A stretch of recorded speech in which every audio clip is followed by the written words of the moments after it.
म्हणजे तरी एकरी तेव्हा म्हणजे काय रेट असेल तुमच्या हिशोबाने? मैं नहीं बताऊंगा। नमस्कार, नवीन व्लॉग मध्ये आपलं स्वागत आहे. आज आपण निघालोय पुण्याजवळील एक अशा सिटीमध्ये की ज्या सिटीला घोस्ट सिटी म्हणलं जातं. आता इटलीमधलं एक पोर्टोफिनो नावाचं शहर आहे. त्या शहराच्या बेसिसवर हे शहर बांधायचा प्रयत्न केलेला, पण काही कारणास्तव हे शहर अर्धवट राहिलेलं आहे. भरपूर लोकांनी गुंतवणूक केलेल्या, त्या गुंतवणूक पण तशाच अडकून बसल्या. आपल्याला आजच्या व्लॉगमध्ये काही गोष्टी नवीन शिकायला मिळणार आहेत. गुंतवणुकीबद्दल सुद्धा काही गोष्टी शिकायला मिळतील. चला बघूया आपण कसं आहे ते शहर.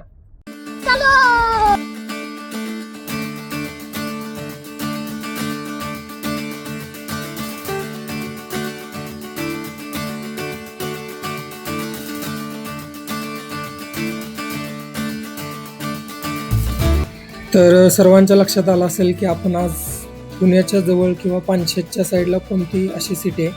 तर आपण आज निघालोय लवासा सिटीला, जिथे आपल्याला काही आज लेसन्स शिकायला मिळणार आहेत.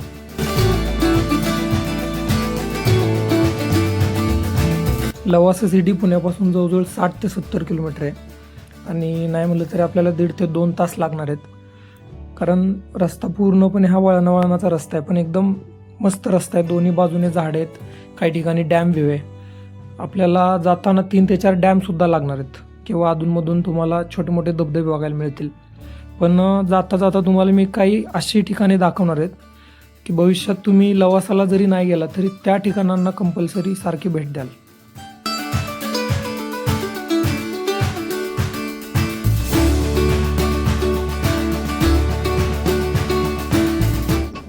हे समोर जे रस्त्याचं काम चाललेलं आहे हे रिंग रोडचं काम आहे पुण्याच्या.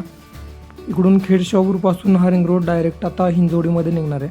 म्हणजे पुण्यातलं जे ट्रॅफिक होतं मध्ये नवले ब्रिजचं वगैरे, ते आता पूर्णपणे या रोडमुळे स्किप होणार आहे.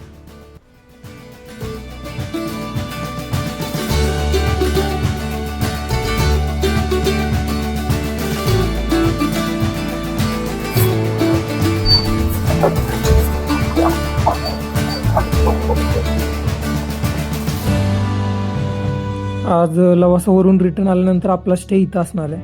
हे आकाश शेळके आमचे एक मित्र आहेत, त्यांचं रिसॉर्ट आहे.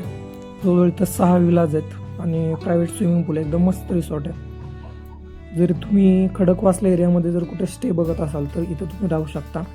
माझा रेफरन्स सांगितला तर तुम्हाला ते अजून डिस्काउंटसुद्धा देऊ शकतील.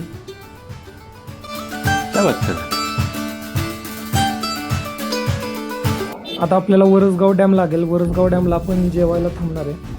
डॅमला लागूनच एक मस्त रेस्टॉरंट आहे, तिथं आपण थांबणार आहे. एकदम पानशेतचा तुम्ही हिडन जेम म्हणू शकता त्या रेस्टॉरंटला.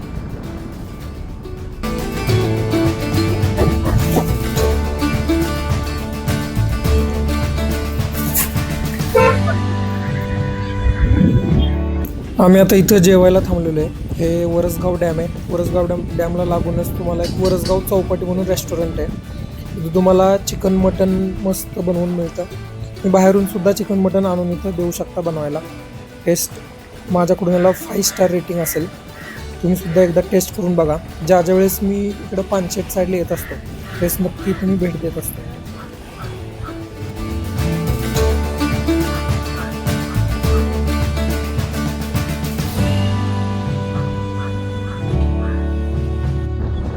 तर आता आपण जेवण करून निघालो आपल्या पुढच्या प्रवासाला.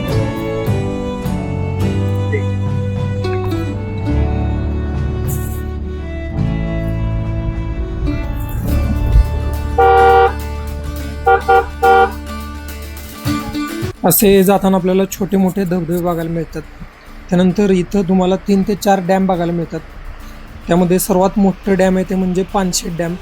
त्यानंतर आपण आता लेफ्ट साईडला जे बघितलं ते वरसगाव डॅम होता. त्यानंतर एक टेमघर डॅम म्हणून आहे आणि एक खडकवासला डॅम आपल्याला जाताना राईट साईडला लागेल. तर ह्या डॅमचं जे पाणी आहे ते पुढं सगळं पुण्याला जातं.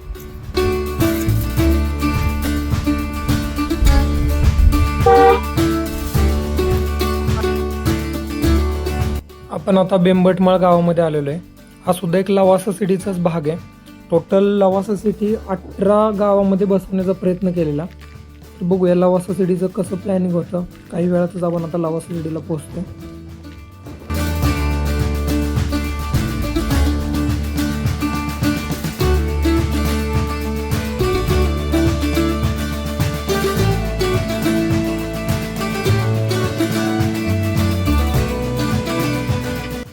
तर आपण आता लवासा सिटीमध्ये पोहोचलो आहे. हा लवासा सिटीचा जो प्रोजेक्ट आहे हा जवळजवळ 25,000 एकरचा प्रोजेक्ट आहे. आपण आत्तापर्यंत 25 एकर किंवा 250 एकरचे प्रोजेक्ट ऐकले असतील. मी पण पहिल्यांदा शॉक झालेलो की 25,000 एकरचा प्रोजेक्ट कसा असू शकतो.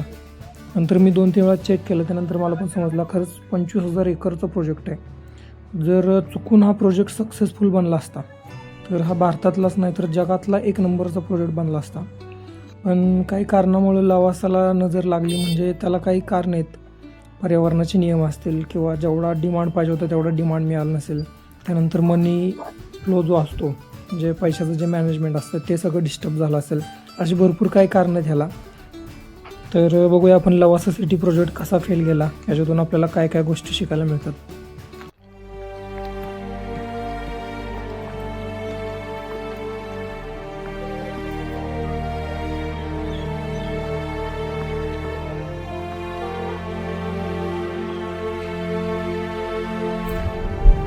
आपण एक काम करूया, पहिल्यांदा इथलं कोण लोकल भेटतं का बघूया, म्हणजे ज्यांनी शून्यापासून प्रोजेक्ट हा बघितला असेल. म्हणजे इंटरनेटच्या माहितीपेक्षा आपल्याला रिअल स्टोरीजमधून समजेल की नक्की लवासाची प्रोग्रेस कशी झाली.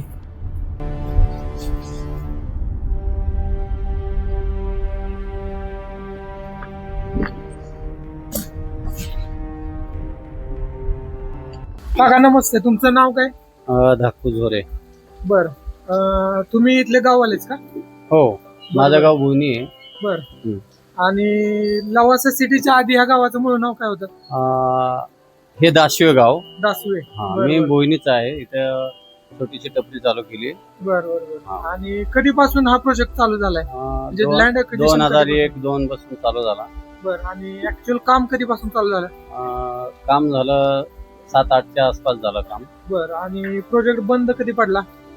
बंद 12-13च्या आसपास पडला बंद. बरोबर. काय कारण तुम्हाला वाटते प्रोजेक्ट बंद पडायचं? काय पर्यावरणाचा काय प्रॉब्लेम असू शकतो. बर. म्हणजे कंपनीने पर्यावरणाचे काही नियम उल्लंघन केलंय? जे काय असेल ते त्याच्यात बरं. सांगता येणार नाही, पण पर्यावरणाचाच काहीतरी प्रॉब्लेम आहे. बरोबर. त्याच्यामुळे प्रोजेक्ट हा बंद पडलेला दिसतो. हो. आणि आता हे जी लोक इथे येऊन राहतात ती काय फक्त सॅटर्डे संडे येऊन राहतात का, शनिवार रविवार? हो, शनिवार रविवार दुसरं. बरं. म्हणजे ज्यांनी घरं घेतलेली त्यांना काय अजून घराचं पोझिशन भेटलंच नाही? काय ना भेटलं असेल, काय ना नसेल, काय काय येतात म्हणजे भेटलं असणार. बरोबर. म्हणजे त्यांनी स्वतः आपलं हो. खर्च करून फायनल पोझिशन हो. घेतलं असेल. हो. आता इथं आशियाना म्हणून एक सिटी दिसते, आशियाना बिल्डरची. हा, अशा ती ना- घरं चालू दिसतात सगळे. हा, ते सगळे वयस्कर मंडळी इकडं असते, हमेशाच असतात म्हणजे. बरं. आता इथं जे लोक येतात फिरायला पर्यटनाला, हम्म. तर ही लोक 12 महिने येतात का काय असं स्पेसिफिक सीझन आहे त्यांचा? कुठल्या महिन्यात जास्त गर्दी नाही, असते? पावसाळ्याच्या टायमाला, थंडीच्या टायमाला बरं. थोडी जास्त येतात. ते बरं. आता म्हणजे पावसाळ्या टायमाला ना तर एवढी तर गर्दी कधी नसायची. बरं बरं बरं. शाळा वगैरे आहे, इथं शाळा कॉलेजचं कसं काय? कॉलेज आहे, क्राईस्ट युनिव्हर्सिटी म्हणून. Christian university. क्राईस्ट युनिव्हर्सिटी म्हणून आहे. बरं. आणि शाळा वगैरे तिथंच? हा, शाळा आहे, क्रिस्टल म्हणून आहे. बरं ती पण बरं. चालू आहे. आणि इथं जर समजा काय कोणाला उपचार वगैरे घ्यायचं झालं तर दवाखाना हॉस्पिटलची काय हो. सोय इथं आहे? आहे. बरोबर. अपोलो इथं म्हणून. अपोलो म्हणून हॉस्पिटल बघितलं, ते चालू आहे आता, वर्किंग आहे? हो. बरं. आणि बँकांचं वगैरे कसं काय इथं? आहे, बरं. ठीक आहे. बरं. आता हा जो लवासा सिटीचा प्रोजेक्ट आहे, तर तुमच्या मते काय इथं जर समजा शासनाने हे निर्बंध जर उठवले तर तुमच्या मते हा परत प्रोजेक्ट चांगला चालेल का? नाही, चालेल ना. बरं. चालवणार चांगलं असेल तर चालेल, आणि चालला पाहिजे, झाला पाहिजे हे. बरोबर बरोबर. आणि इथं जुन्या शेतकऱ्यांच्या भरपूर जमिनी याच्यामध्ये त्यांनी लँड ॲक्विजिशन मध्ये घेतल्या असतील, हो. तर त्यावेळेस जमिनीचा रेट काय तुम्हाला तुमच्या अंदाजे होता 2000च्या आसपास? त्या टायमाला काय लोकांना पण माहिती नव्हतं, काय सस्त्याच जमिनी गेल्या. म्हणजे तरी एकरी तेव्हा म्हणजे काय रेट असेल तुमच्या हिशोबाने? त्या टायमाला रेट काही सांगूनच फायदा नाहीये. बरं. आत्ताची कंडिशन काय? आता एकरी इथं काय रेट असेल त्या जवळपास? आता खूप त्याचे लाख रुपये गुंठ्याच्या हिशोबाने, म्हणजे 40-50 लाख रुपये एकरी हा. जमीन इथं चालू आहे. तेव्हाचं म्हणलं तर ते सांगून फायदाच होणार नाही. आता मानणार पण कोण? बरोबर. काय 5-10 हजारांनी एकर गेली, त्याचं काही. कवडी मोल भावात तेव्हा हा. जमीन खरेदी केल्या असतील. बरं. हा, प्रोजेक्ट झाला पाहिजे. प्रोजेक्ट नाही जर झाला तर इथले लय अवस्था बेकार होणार. कारण बरोबर. की सगळ्यांनी जागा बिगा विकून गेलेले आहेत. आजूबाजूच्या गावाची सुद्धा लोक इकडे कामाला होती. म्हणजे बरं. सगळ्यांची, गाववाल्यांची, आजूबाजूच्या गाववाल्यांची सुद्धा परिस्थिती वेगळीच आहे. बरोबर प्रोजेक्ट जर झाला तर सगळ्यांना कामधंदा लागू शकतो. बरोबर. आता इथले गाववाले जे लोक आहेत त्यांचा इथला एक बेसिक व्यवसाय कुठला आहे? जे शेती वगैरे काय करतात आता लोक? काय थोडीफार शेती बचवून ठेवली असेल तर शेती करतात, काय नाही काय अशा टपऱ्या वगैरे टाकतात, काय कंपनीमध्ये कामाला आहेत, बर. असे मेंटेनन्स वगैरे हेच बर. चालतं. काही लोक बाहेर पुण्याला वगैरे असतात. काय बाहेर गेलेली. बरं काका, मला असं वाटतंय जर समजा आता ही सिटी बंद आहे तरी एवढा आपण क्राऊड इथं बघतोय, गर्दी बघतोय, किंवा आता आम्ही हॉटेल वगैरे बघितली जाताना एवढा प्रोजेक्ट बंद असून एवढी गर्दी आहे. जर प्रोजेक्ट चालू असता अहो ह्याचे दुप्पट तिप्पट गर्दी झाली असते जर चालू असतं तर. बरोबर. काकांनी आपल्याला चांगली माहिती दिली, त्याबद्दल त्यांना काय रिटर्न द्यायचं म्हणून आम्ही त्यांच्याकडे मस्त नाश्ता केला व त्याचे पैसे त्यांना आम्ही देऊन टाकले. तर ही लवासा सिटी पहिल्यापासून कशी बनत आली, त्यात काय गोष्टी घडल्या हे आपण त्यांना प्रत्यक्षात त्यांच्या अनुभवातून ऐकलं. ही लवासा सिटी 18 गावाची मिळून बनली. आपण आत्ता जी सिटी बघतोय ती त्याची एकच स्टेज होती, म्हणजे हे जे दासवे गाव आहे तेवढीच फक्त एक स्टेज आपण त्याची बघतोय. त्याच्यानंतर हळूहळू हे काम बंद पडत गेलं. आता हे काम बंद पडलं याला भरपूर काही कारणं आहेत. म्हणजे मला ह्याच्यात जे मुख्य कारणं वाटतात ते म्हणजे पर्यावरणाच्या ज्या NOC घ्यायच्या होत्या त्या कंपनीने स्टेट गव्हर्नमेंटकडून घेतलेल्या, पण सेंट्रल गव्हर्नमेंटकडून ज्या NOC घ्यायच्या होत्या त्या मे बी घेतलेल्या नव्हत्या.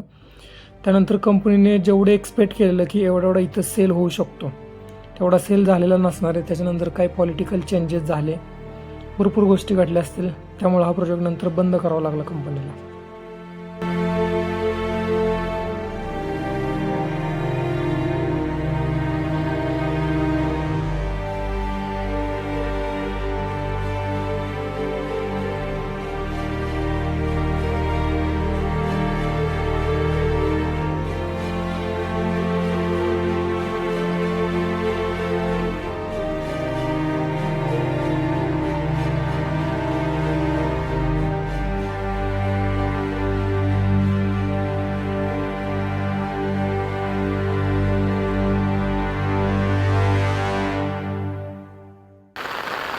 आपण संपूर्ण ही सिटी आता फिरून बघू, काय लेसन शिकायला मिळतात बघू याच्यातून आता आपल्याला.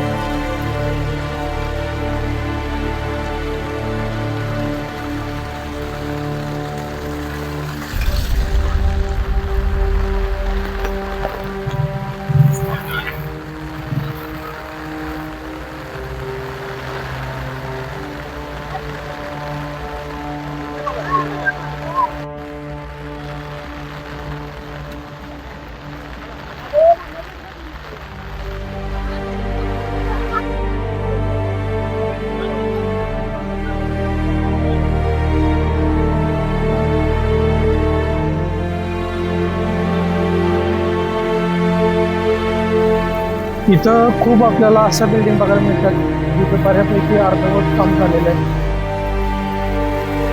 इथं आपल्याला SBI सुद्धा बघायला मिळेल, स्टेट बँकचं बिल्डिंग.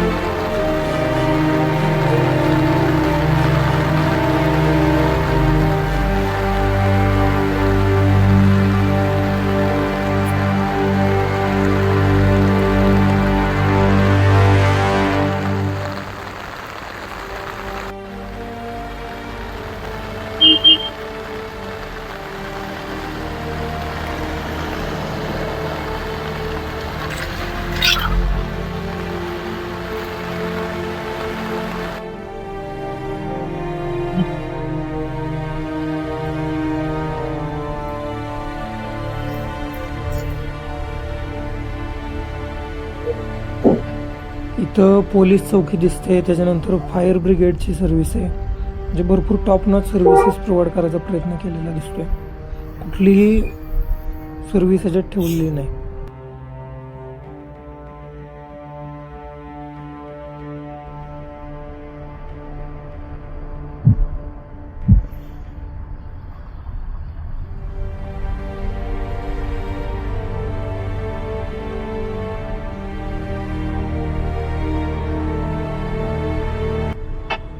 ही क्रिस्ट युनिव्हर्सिटी दिसते.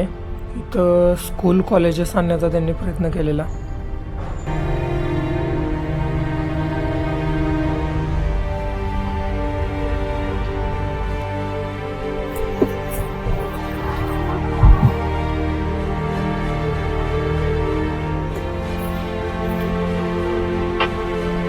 ही एक सोसायटी आपल्याला इथे दिसते एकदम चालू कंडिशनमध्ये.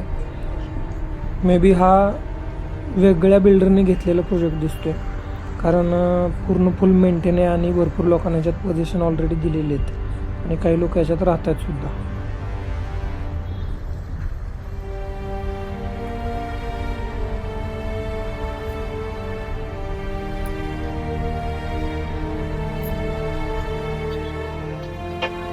मला वाटतं हा आशियाना बिल्डरचा प्रोजेक्ट आहे, कारण इथं आशियानाचे बोर्ड लागलेले आहेत. लेफ्ट साईडला इकडे सगळे विलाज दिसत आहेत आपल्याला. म्हणजे लवासाचा काही पार्ट पोझिशन दिलेला आहे, काही पार्ट पोझिशन राहिले. काही लोकांनी स्वतः खर्च करून घरांची पोझिशन घेतलीत.